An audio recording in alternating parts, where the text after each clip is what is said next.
Hi friends, ಜಿಲ್ಲಾ ಪಂಚಾಯಿತಿ ವಿಜಯನಗರದಿಂದ ಇದೀಗ ಹೊಸ ಅಧಿಸೂಚನೆ ಪ್ರಕಟ ಆಗಿದೆ ಮತ್ತು ಆಸಕ್ತ ಅಭ್ಯರ್ಥಿಗಳಿಂದ ಅರ್ಜಿಯನ್ನು ಆಹ್ವಾನಿಸಲಾಗಿದೆ. ಹುದ್ದೆಯಲ್ಲಿ ವೇತನ ಎಷ್ಟು, ಅಪ್ಲೈ ಮಾಡಲು ಕೊನೆಯ ದಿನಾಂಕ ಯಾವಾಗ ಅಂತ ಹೇಳ್ತೀನಿ. ಸೊ ವಿಡಿಯೋನ ಕಂಪ್ಲೀಟಾಗಿ ನೋಡಿ.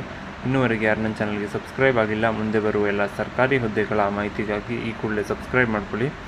ಇದ್ರದ್ದು ನೋಟಿಫಿಕೇಷನ್ ಮತ್ತು ಅಪ್ಲೈ ಮಾಡೋ ಲಿಂಕ್ ಕೂಡ ಅದು ಡಿಸ್ಕ್ರಿಪ್ಷನಲ್ಲಿದೆ. ಸೊ ನೀವು ಅದ್ರ ಮೇಲೆ ಕ್ಲಿಕ್ ಮಾಡಿಬಿಟ್ಟು ನೀವು ಅಪ್ಲೈ ಮಾಡ್ಬೋದಾಗಿರುತ್ತೆ. ಸೊ ನೀವು ಡೇಟ್ ಕೂಡ ನೋಡ್ಬೋದು, 1/2/2025. ಆಫೀಸ್ ಆಫ್ ಜಿಲ್ಲಾ panchayat Vijayanagara district. So Swachh Bharat mission ಅಡಿ ಯಾವ್ಯಾವ ಕೆಲಸಗಳಿದ್ದಾವೆ ಅದ್ರ ಬಗ್ಗೆ ಹೊಸದಾಗಿ ಜಿಲ್ಲಾ ಪಂಚಾಯತ್ಗಳಲ್ಲಿ ಖಾಲಿ ಇರುವ ತಾತ್ಕಾಲಿಕ ಹುದ್ದೆಗಳ ಹೊರಗುತ್ತಿಗೆಯನ್ನು ಆಧಾರದ ಮೇಲೆ ಸಮಾಲೋಚಕರನ್ನ ನೇಮಿಸ್ಕೊಳ್ಳೋಕ್ಕೆ ಅರ್ಜಿ ಕರೆಯಲಾಗಿದೆ. So first one IEC specialist post ಇರೋದು 1 ಹುದ್ದೆಗಳು ಖಾಲಿ ಇದೆ. ಎಜುಕೇಷನ್ ಕ್ವಾಲಿಫಿಕೇಷನ್ ಬಂದ್ಬಿಟ್ಟು post graduate in communication and journalism. Salary ಬಂದ್ಬಿಟ್ಟು 25,000ದಿಂದ ಸ್ಟಾರ್ಟ್ ಆಗುತ್ತೆ. ಮತ್ತು ಎರಡನೇ ಹುದ್ದೆ ಬಂದ್ಬಿಟ್ಟು HRD and capacity building specialist. Qualification MSW MA and post graduate in rural development and social science.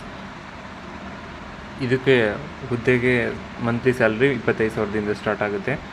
ಮತ್ತು ಅಕೌಂಟೆಂಟು ಟೋಟಲ್ ಖಾಲಿ ಇರೋ ಹುದ್ದೆಗಳ ಸಂಖ್ಯೆ 1 ಹುದ್ದೆ ಖಾಲಿ ಇದೆ.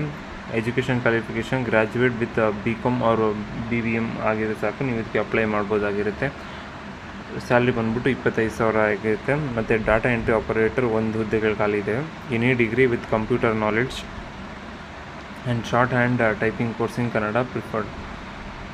ಯಾವುದಾದ್ರೂ ಡಿಗ್ರಿ ಕಂಪ್ಲೀಟ್ ಆಗಿರೋ ಕೂಡ ನೀವು ಇದಕ್ಕೆ ಅಪ್ಲೈ ಮಾಡ್ಬೋದಾಗಿರುತ್ತೆ. ಮತ್ತು ಕಂಪ್ಯೂಟರ್ ನಾಲೆಡ್ಜ್ ಕೂಡ ಇರಬೇಕು, ಮತ್ತು ಕನ್ನಡ ಮಾತಾಡಲಿಕ್ಕೆ ಬರೀಲಿಕ್ಕೆ ಬರಬೇಕಾಗಿರುತ್ತೆ. ಸೊ ಇದಕ್ಕೆ ಇನಿಷಿಯಲ್ ಸ್ಯಾಲ್ರಿ 22ರಿಂದ ಸ್ಟಾರ್ಟ್ ಆಗುತ್ತೆ. ಅರ್ಜಿಯನ್ನು ನೀವು ಈ ವೆಬ್ಸೈಟ್ಗೆ ನೀವು ತಲುಪಿಸ್ಬೇಕಾಗಿರುತ್ತೆ. ಸೊ ಇಲ್ಲಿ ಆನ್ಲೈನ್ ಮೂಲಕ ಅರ್ಜಿಯನ್ನು ತಲುಪಿಸಿದ್ರೆ ನಿಮಗೆ ಸಿಗುತ್ತೆ. ಸೊ ಇಲ್ಲಿ ದಿನಾಂಕ ಕೊಟ್ಟಿದ್ದಾರೆ 4/2/2025ರಿಂದ 11/2/2025ವರೆಗೆ ಮಾತ್ರ ಸಲ್ಲಿಸಲು ಅವಕಾಶ ನೀಡಿದ್ದಾರೆ. ನೀವು ಅಷ್ಟರೊಳಗೆ ಸಲ್ಲಿಸಬೇಕಾಗಿರುತ್ತೆ. ಮತ್ತು ವಯೋಮಿತಿ ನೋಡ್ಕೊಂಬರೋದಾದ್ರೆ 45 ವರ್ಷ ಮೀರಬಾರ್ದಾಗಿರುತ್ತೆ. ಸ್ನಾತಕೋತ್ತರ ಪದವಿಯನ್ನು ದೂರ ಶಿಕ್ಷಣದ ಮುಖಾಂತರ ಪಡೆದಿದ್ದರೆ ಅರ್ಜಿಯನ್ನು ಸಲ್ಲಿಸಲು ಅವಕಾಶವಿರುವುದಿಲ್ಲ. ಮತ್ತು ಮೆರಿಟ್ ಆಧಾರದ ಮೇಲೆ ಶಾರ್ಟ್ ಲಿಸ್ಟ್ ಕ್ಯಾಂಡಿಡೇಟ್ಸ್ ಮಾತ್ರ ಸಂದರ್ಶನಕ್ಕೆ ಕರೆಯಲಾಗುತ್ತೆ. ಅಂದರೆ 1:10 ರೇಷಿಯೋಲ್ಲಿ ಕರೆಯಲಾಗುತ್ತೆ. ಸೊ ಅದ್ರ ಮೇಲೆ ನಿಮ್ಮನ್ನ ಆಯ್ಕೆ ಮಾಡ್ಕೊಳ್ಳಲಾಗಿರುತ್ತೆ. ಅಭ್ಯರ್ಥಿ ಅರ್ಹತಾ ಪರೀಕ್ಷೆಯಲ್ಲಿ ಅಂಕಗಳ ಕಾರ್ಯಾನುಭವ ಸಂದರ್ಶನದಲ್ಲಿ ಅಂಕ ಗಳಿಸಿದ ಆಧಾರದ ಮೇಲೆ ಆಯ್ಕೆ ಮಾಡಿಕೊಳ್ಳಲಾಗುತ್ತೆ. ಸೊ ಹೆಚ್ಚಿನ ಮಾಹಿತಿಗಾಗಿ ನಿಮಗೆ ಈ ಮೊಬೈಲ್ ನಂಬರ್ ಕೊಟ್ಟಿದ್ದಾರೆ, ಈ ಮೊಬೈಲ್ ನೀವು ಸಂಪರ್ಕ ಮಾಡ್ಬೋದಾಗಿರುತ್ತೆ ಮತ್ತು ಅವರು ರಿಪ್ಲೈ ಮಾಡ್ತಾರೆ. ಸೊ ಟೈಮಿಂಗ್ಸ್ ಕೂಡ ಇದೆ.